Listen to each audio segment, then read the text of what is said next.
అని మీకు తెలియజేస్తున్నాను. ఇది కాకుండా ఆల్వేస్ ఎందుకంటే మీరు చేసే ఈ అభివృద్ధిలో ఈ రాష్ట్రం కూడా భాగస్వాములు కావాలి.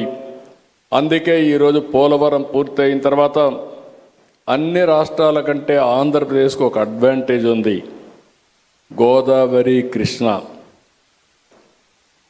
దీంట్లో కూడా గోదావరిలో ఎక్కువ నీళ్లు సముద్రానికి పోతున్నాయి.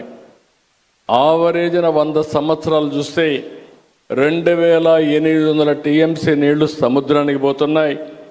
అందులో 200 టీఎంసీ నీళ్లు వాడుకోగలిగితే కరువు అనే మాట ఈ రాష్ట్రంలో రాదు. దానికి ఒక ప్రాజెక్ట్ తయారు చేశాం. అదే ప్రాజెక్ట్ మీరు చూస్తే పోలవరం నుంచి నల్లమల రిజర్వాయర్కి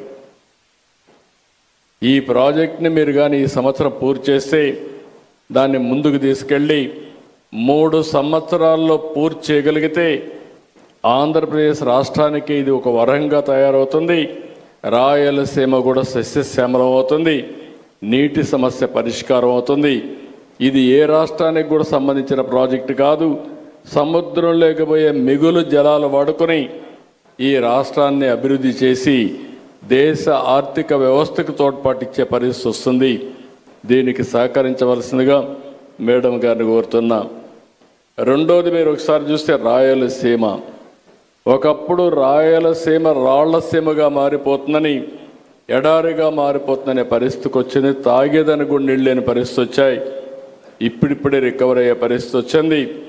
ఇప్పుడు రాయలసీమని ఒక హార్టికల్చర్ హబ్గా తయారు చేయాలని ఈరోజు మీరు చూస్తే 40-50 హార్టికల్చర్ ప్రొడక్షన్స్ అంతా అక్కడ చేసే పరిస్థితికి వచ్చాం. ప్రపంచానికి ఒక హబ్గా తయారు చేయడం కోసం ముందుకు పోతున్నాం.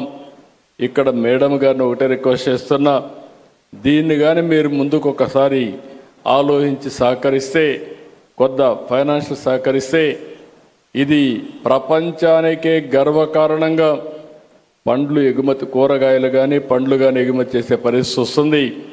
ఈ ప్రాంతం అభివృద్ధి అవుతుంది. దానికి కూడా సహకరించవలసిందిగా వారిని కోరుతున్నా. ఇంకొక పక్కన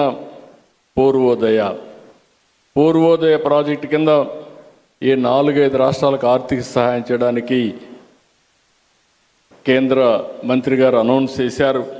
ఇది కూడా ఈ సంవత్సరం ఒక షేప్ ఇచ్చి దాంట్లో కూడా కొంత సహకరిస్తే ఉత్తరాంధ్ర బ్యాక్వర్డ్ ఏరియా ఆ ఏరియా కూడా అభివృద్ధి అయ్యే పరిస్థితి వస్తుంది. అదే మరి రాష్ట్రంలో మిగిలిన ప్రాంతాలకు కూడా కొంత సహకరిస్తే అక్కడ ప్రాజెక్ట్స్ చేసుకోవడానికి అవకాశం వస్తుందని చెప్పి తెలియజేసుకుంటూ, ఇప్పటి వరకు మీరు సహకరించిన విధానం వల్ల చాలా వరకు రికవర్ అవుతున్నాం. కానీ ఇంకా ముందుకు పోవాల్సిన అవసరం ఉంది. ఒకటే అష్యూర్ చేస్తున్న మేడంకి, 5 సంవత్సరాలు మీరు సహకరించండి. తర్వాత నిలదొక్కోవడమే కాకుండా ఈ దేశంలో ప్రగతికి ఆంధ్రప్రదేశ్ రాష్ట్రం పూర్తిగా ఒక బ్యాక్ బోన్గా తయారు చేసే బాధ్యత ఈ రాష్ట్రం తీసుకుంటామని చెప్పి హామీ ఇస్తూ, అందుకనే మరొకసారి మనస్ఫూర్తిగా అభినందిస్తున్నా. ఇంకొక రిక్వెస్ట్ కూడా, ఇక్కడ రైతులు ఉన్నారు. ఇంత మునుపు కూడా క్యాపిటల్ గెయిన్స్ వాళ్ళకందరికి కూడా ఎగ్జంప్షన్ ఇచ్చారు, ఒక టైం పెట్టి ఇచ్చారు. కానీ 5 సంవత్సరాలు విధ్వంసం వల్ల వాళ్ళు ఏమీ చేసుకోలేకపోయారు. ఆ బెనిఫిట్ రాని పరిస్థితి వచ్చింది. మీరు కొంత సమయం ఎగ్జంప్షన్ ఇస్తే ఆ బెనిఫిట్ కూడా రైతులకు వస్తుంది. త్యాగం చేసిన రైతులకు స్ఫూర్తినివ్వాల్సిన అవసరం ఉంది. దానికి కూడా సహకరించవలసిందిగా మరొక్కసారి కోరుకుంటూ, ఈరోజు ఈ సభ చూసిన తర్వాత నాకు ఒక నమ్మకం